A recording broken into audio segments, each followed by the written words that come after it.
Hi everybody and welcome back to my channel. My name is Laurie and today I'm going to be working on an Andy Mills, Mills, I don't know where that came from.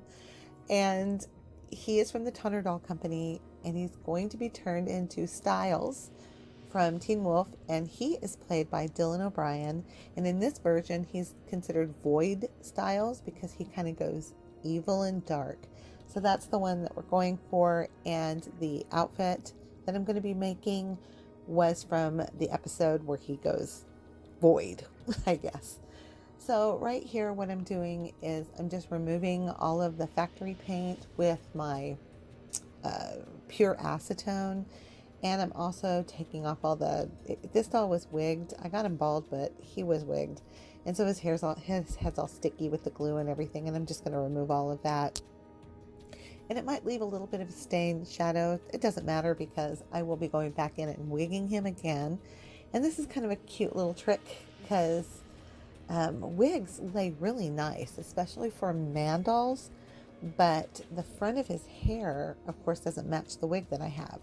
So I had a little way of doing it so that I could get both the nice contoured wig look of the back of the head, but on the top front of the head, I did a reroot and styled the hair so that it all went together.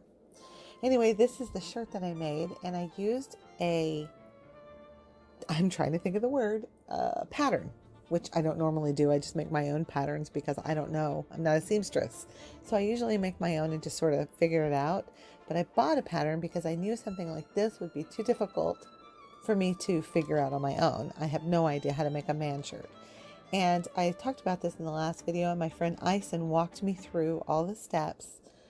I'd send her pictures. I'd be like so frustrated, and she would explain to me how to do it. And then also a couple of my friends on the Repaint Society explained some other things about the collar and stuff. But anyway, with the help of my friends, I was able to make this shirt. And then here at this part, what I'm doing is I'm just adding buttons to the shirt, and I've lost my buttons. You know how you put something small like that somewhere special so you don't forget where it is, and then you forget? Well, I forgot. So I ended up having to dig through my stuff, and I found this jacket from Jack Sparrow, a Toner Jack Sparrow doll, and I had cut it up to use it for something else. So I still had pieces of it, and it had a lot of buttons, thankfully. So I was able to use the buttons off of that for this shirt because I did not want to have to wait and order buttons online. You know, once you decide you want to finish something, you just want to do it. So I did. And no, I know that looks kind of like precarious, like I'm going to stab myself, but I didn't. I have stabbed myself plenty of times, but not then. So I was really, really pleased with the way the shirt came out. And I just want to thank all my friends at the Repaint Society, for all my repainter and seamstress friends for helping me get through this. I will come to them again when I need to. But anyway, I was super excited and pleased at how this shirt came out. Like, I just was like a little man shirt. So cute. And even a little pocket and everything. Anyway, I went on to the next step, and here what I've done, and I've never done this before. I decided to try 2 camera angles. So you're going to notice that it's going to go back and forth between them. God, put below if that bothers you. I don't know. I'm experimenting here. But when I have a really hard time trying to film because you have to get so up close to be able to see the doll.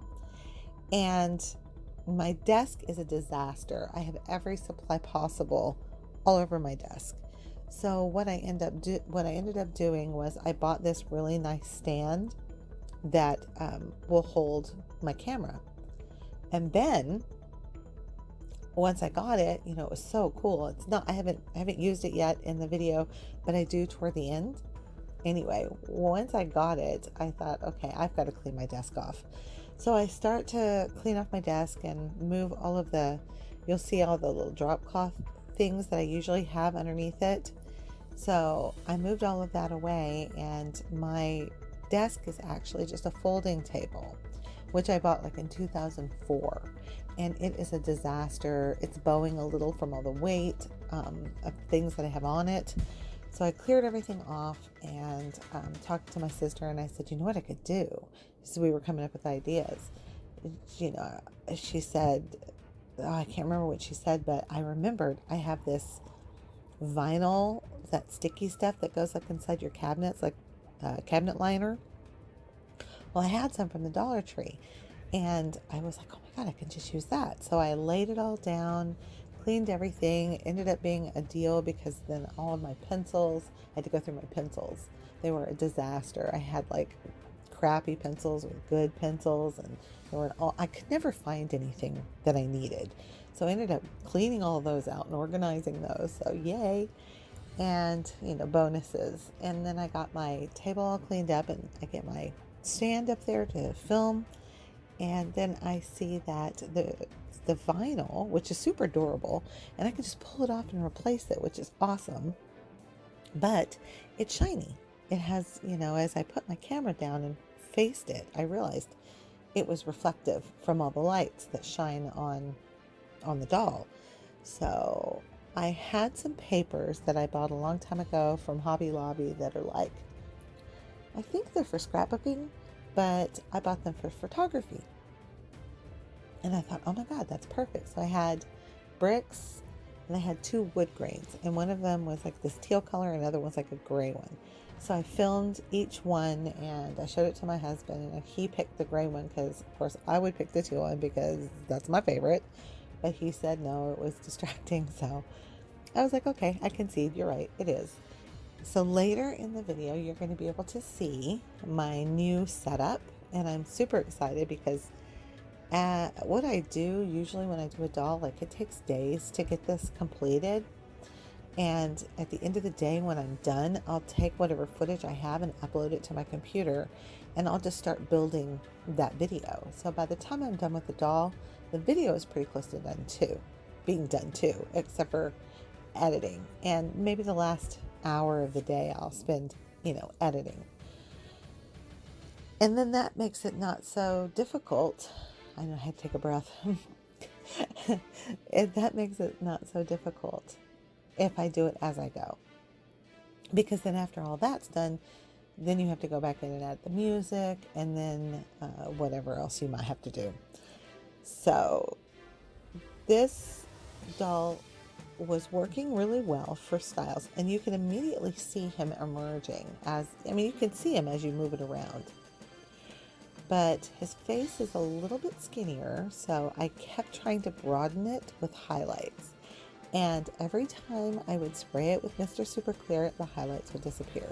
So you will notice in this video, I have highlighted him and sprayed him, and highlighted and sprayed him. And it occurred to me, because of around the lips, what I do later on, it occurred to me that I might use a little bit of paint underneath some places where I want to highlight, like around the nose area. I would never go that far on the cheeks, because I wouldn't want it to get splotchy or weird, but down the nose maybe a little bit, and on the sides I wanted to widen his nose, but I just wanted to do it with highlighting and shadows. I didn't want to actually add anything, because did I already do it? I don't think so, but oh, here it is right here. Oh my God, that's weird. So I use Mod Podge a lot on dolls to fill in holes or to add eyelids, and this doll's eyes were too big on the top, like too wide-eyed. So I needed to add some Mod Podge, and Mod Podge is like perfect. It probably took 3 times to get it to be where I wanted it to be. But what I do is I put it on there, and then I blow it dry with a blow dryer, and then I put it on again and just repeat until I get it where I want. And then once it's completely dry, I will go in and spray it with Mr. Super Clear, and then it'll be nice and matte and ready for me to paint or put more shadow on or whatever. So that is what I'm doing here, and you can see the blow drying is happening.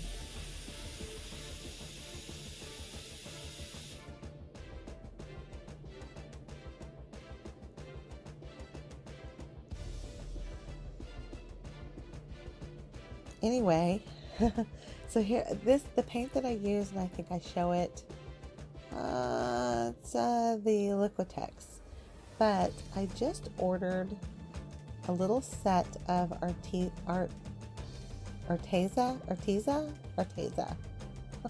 I'm butchering that. Arteza acrylic paint. Just a small 12 tube set. And I'm going to give that a try in a future video to see how I like the paint flow and see if it's good for dolls. They're not very expensive, and if they're highly pigmented, they say. So I just want to check it out. I know they're glossy. They're not going to be nice and matte. The Liquitex gouache is nice and matte. That's the one I'm using here. But I still want to say I like it, and I've been using it consistently, but I still feel like golden is my favorite. It's still my favorite. I think it's about the leveling. There's something about the leveling of the golden that just makes everything so smooth and seamless. But the Liquitex gouache is good. It's a good product.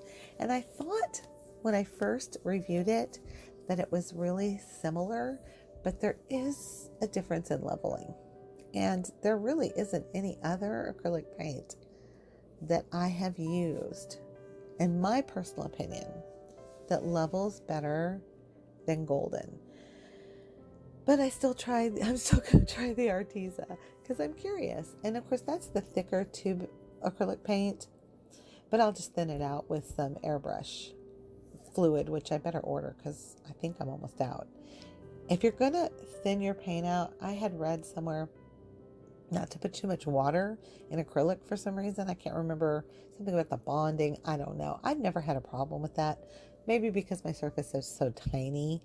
But I do know that if you want to really hold onto that pigment and you want a nice smoothness to it, that the airbrush fluid really, really helps. I can't remember the brand that I use, but I know I listed it on a supply list that I had a couple of videos back. So I'll link that below.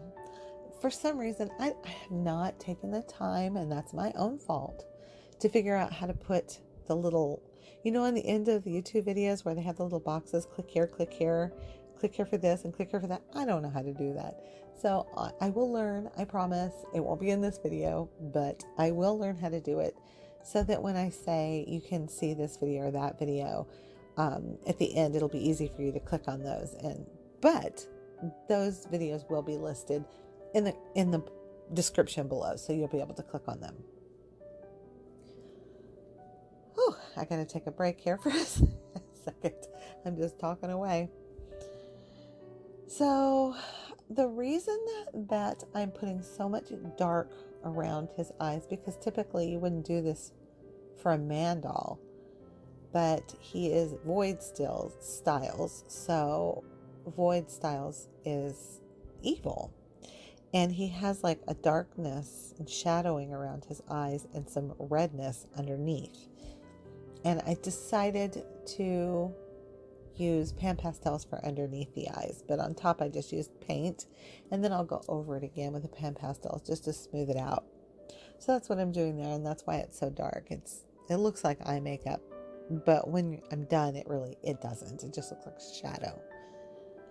And you can see, if you look at it, what I said previously about my highlights disappearing, you can see I have highlighted him how many times? Is it just been once or twice already? And you can barely see them. And sometimes that's good to have it subtle, and it's fine. But with this particular character, I really need his features to pop. So, and then of course, sometimes even when he was a difficult doll even to photograph, because his highlights didn't want to really pop. It is what it is. Anyway, so I'm putting in some paint around the area where it's going to be close to where I'm going to be rerouting him. I'm kind of going back a little bit further, but I wanted to get his hairline in. Anything you can do if you're trying to get a likeness, copy the hairline so that it's, matches the doll. I have a friend who suggested to me, Susan from Immortals.com. She suggested that you take your doll and you put it in Photoshop, and then you can put the doll, the picture of the, I'm messing this all up. If you have Photoshop, you can put the doll and the actual picture of the actor or actress over top of your doll, and you can kind of see what to do. It kind of helps you get an idea of where the features are supposed to go. And I definitely did that with him, because, and it took me a little while to try to get that lined up, because his face is a little broader, like I said, but that, and the nose is a little bit wider at the base. So here what I'm doing is I got the lips a little bit too big on top, and I am actually painting over that line so that I can get them shaped right. And this is where I came up with the idea that if I painted in just little areas there where I wanted the highlight to really stay, if I painted them first and then went over them with pan pastel, that it's going to stay. And it did. So I got a really nice upper lip there. And I think in the future, if I really need something to stand out hardcore, I'm going to use a little paint. Now, I needed his cheekbones too to stand out, but I would not want to, I don't think I would want to add paint. But if I did, what I used to do before pan pastels existed, because you can change the color of the doll's entire face to, let's say I had, I wanted him to be super white. I mean, I could get there if I wanted to. Get him a lot lighter color or darker color or whatever. I could do it if I needed to. But what I used to do was I would take makeup, like sponges, the little, little triangle ones, and I would dab them in the paint, like acrylic paint, and I would just go all over their face with it. That was the only way I could really get it smooth before I found pan pastels. Now I use those. It's way easier. But back in the day, especially if I was doing something gothic-y or something and I wanted it to be super white, that's how I would do it. And now I just use pan pastels, so I don't need to. Anyway, I would love to hear your opinion on my 2-camera method. I'm going to keep working on it because I haven't perfected it yet. But there's a learning curve here for sure. And what happened, why I went black and white here, I'm just going to be like transparent. The reason why I went black and white is because I thought that this camera was filming it kind of yellow, and I didn't like that. So I tried to set the camera to more of a like a cyan, I don't even know how you say that, tone, and then it came out like super green blue, and it didn't work at all. So I just said, all right, I'll just make those black and white. So I'm trying to save it or make lemonade out of lemons, but I think it worked okay. Another thing I had to do was I had to make the t-shirt, and I didn't show it, but on this particular thing, on a t-shirt, what I did was I went online and I looked up t-shirt patterns for dolls, and I found a free one. So I was super excited that there was a free t-shirt pattern, and I was able to make him a t-shirt. And it's just a basic black tee, but that's all he needed. And that was I don't know, my little confidence level is building and building. It's funny because I have no problem making a giant ball gown, but when it comes to something like a t-shirt or a man shirt, total just blank out. And what started me wanting to explore this a little bit more was actually having to make face masks, if you can believe it. Of all things, it was face masks. So my husband and I we weren't really going anywhere, and we ordered something from Walmart, and this is almost 2 months ago now. Ordered something from Walmart, and they didn't have something, and I had to go to Publix to get it.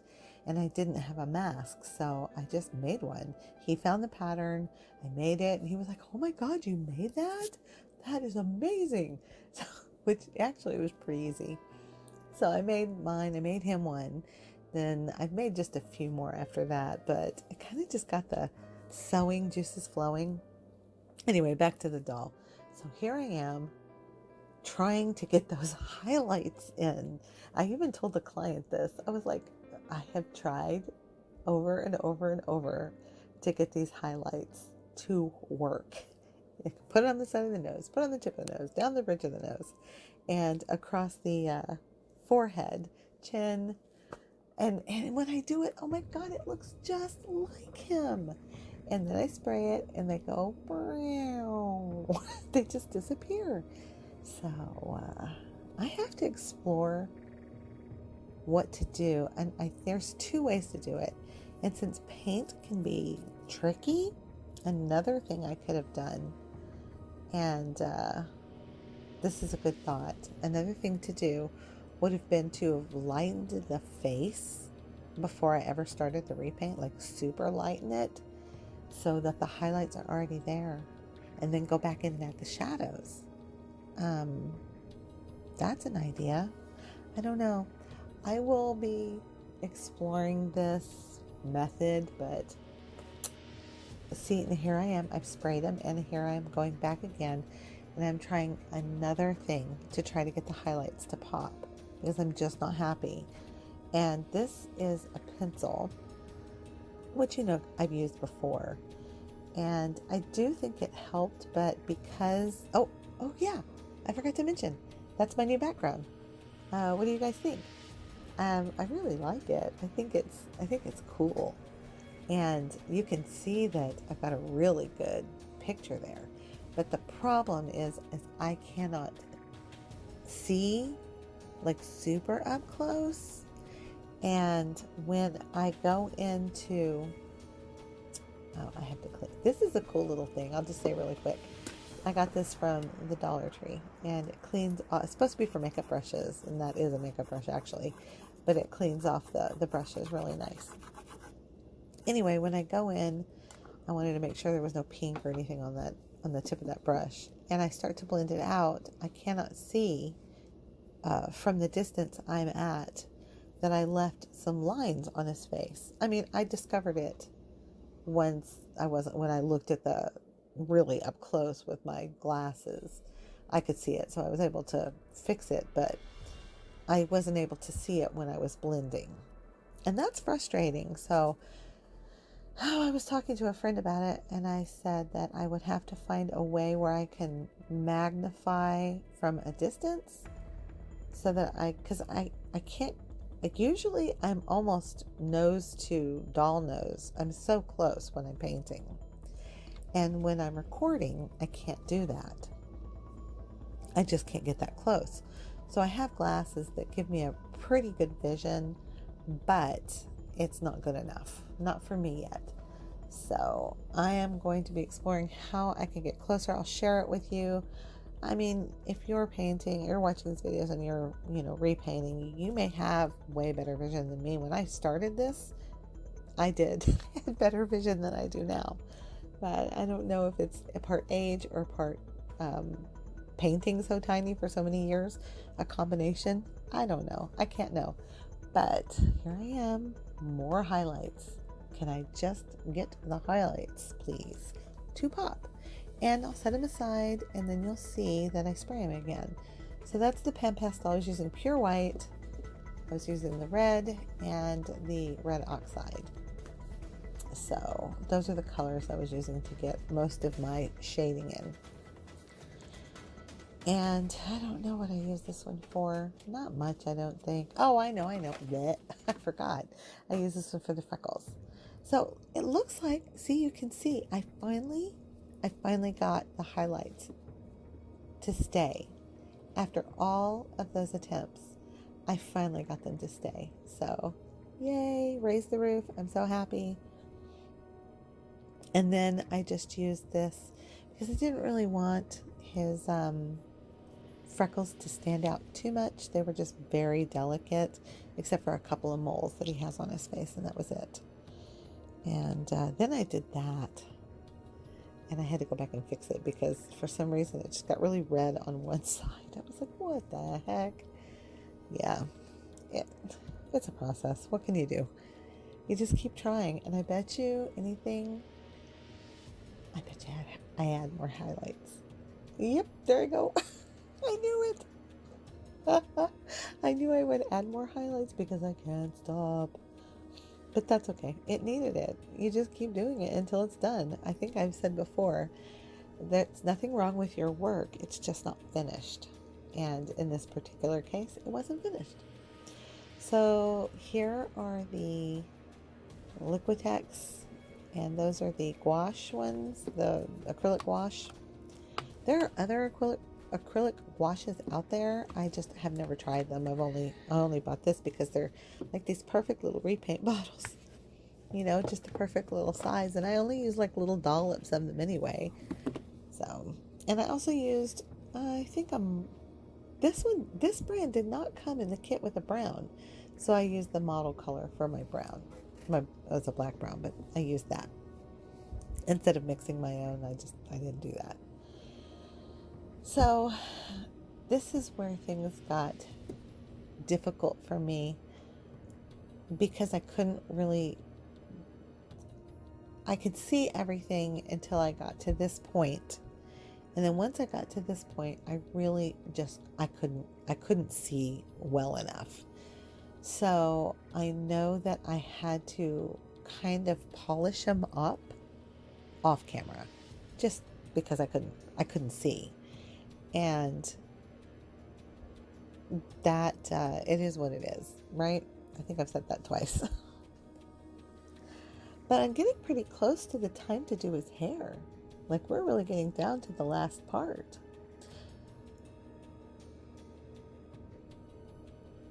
It looks like him though. Do you think? Let me know in the comments below if you think so. I think my next video, if it's not, I think it's probably going to be Ariel. I know I keep saying that, but it really is because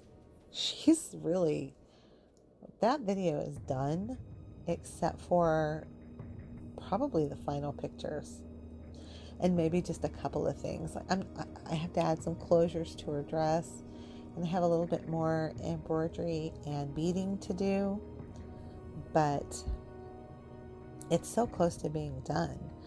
And the head is done. I have a little crown for her, and yeah, she's pretty much done. And I know that the client really would like to have her. So I don't know what my hesitance has been to get back to that doll. I really don't know. It's like, this doll's for the same client, so I just went ahead and did this one for her because I knew that she really wanted him. And then I'll get to her Ariel and her Eric, and I know she'll be super excited. So you can see how pale he looks in this picture. And of course, I don't think he always looked that pale in the episode. It just happens to be the photography. But I was still trying to get there, just get that paleness. So it's time for the hair. And I found this glue on somebody else's video. I can't remember now. But I ordered it a long time ago, and I've never even opened it. So this is the first time I ever opened it. I'll link below what it is. But it worked great. Like, this is my favorite glue. They used it for making doll shoes. And said that it dried really fast, and it was super good. And it's true. When I put this wig on, it stuck and dried so fast. But not too fast that I didn't have time to move the wig around to get it in the right position. And so here I'm hesitant, but I'm trying to find the right place to start cutting. And then I'm just like, girl, just do it. Just cut it. So, because you're almost like, oh, I don't want to. But I cut off the front of the wig like that. And this ended up working out perfect. I was so happy because it worked out good. And I just had to glue that little part down in the front, and I was good to go. Just a reroute after. I used a tack to make the holes in his head because you can see this doll had been previously wigged, so he never had any holes in his head. So I just use a tack, and I use a tack often just to widen the holes anyway, so I don't break my tool. I had said that in the Megan Fox video, but that's what I do, and then I kind of show it here. So look how good this stuff works. I mean, it's ridiculous. It didn't take, look how fast. I mean, I know I have it on speed, but I mean, honest to God, it was fast. So here is my hair color, and I just cut them down kind of short, just long enough for me to be able to grip it so I don't waste any hair. And you can see how soft he is because his head has been in the heating pad, just sitting in there. And all I do is I just put the tack in, stick him back in the heating pad, thread my needle, so to speak, and then pull him out, pop the thing out, put the, you get the drill. And then it's just down to a haircut. So we're so close to being done. He took me a little time. He really did, probably because his repaint took so long. And I think I probably already finished his face, but I can't tell from this video. And you can see my pencils in the background. This is before I actually organized them, but and I even put the glue, see the glue in the background? I even did that, and I was like, girl, you need to put that away. Put that in the right place. You have a place for glue. Don't do that to yourself, because then you'll lose it. So I put it away, and he said, yes, I like LA looks. That's a good brand. I'm getting doll crazy, like a little cuckoo in the head. I've been in the house for a really long time. How about anybody else? Like, for a really long time. And I'm just like, can I go to the Dollar Tree? But I still haven't done it. Anyway, thanks for listening to me ramble and ramble on, and I will see you next time. Bye.